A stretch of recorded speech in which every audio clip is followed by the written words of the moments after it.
Des cabosses de cacao en charbon. Vous y croyez? Bienvenue sur la chaîne I2EK TV, la chaîne de l'innovation africaine dans le domaine de l'économie circulaire.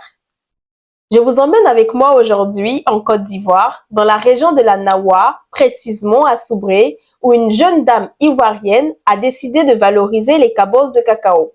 Elle les transforme en charbon.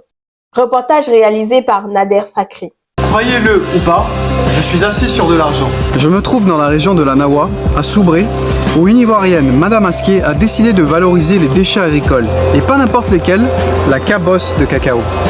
Alors il faut dire qu'avant ce projet, les cabosses de cacao finissaient dans la brousse, elles étaient jetées. Alors je vous explique le processus. Nawa Bioénergie achète d'abord les cabosses de cacao avec les planteurs de la région. Ensuite, les cabosses de cacao sont entreposées ici avant d'aller à l'étape du séchage. Ensuite vient l'étape du séchage. Les cabosses de cacao vont rester quelques heures ici avant de repartir vers le four. Les cabosses de cacao, une fois séchées, sont insérées dans un four, puis vont refroidir quelques heures avant d'être transformées en poudre.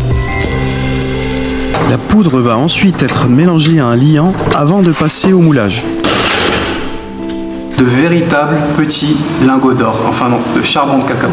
Il faut noter que c'est du charbon bio, pas besoin de détruire la forêt pour en confectionner. Toi qui coupes bois pour faire charbon, c'est fini.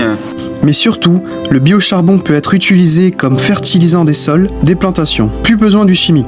C'est une initiative à valoriser, à encourager, surtout que nous savons que la Côte d'Ivoire est un pays à fort potentiel agricole. N'oublions pas, c'est le pays le premier producteur mondial de fèves de cacao. Ensemble, consommons le charbon écologique.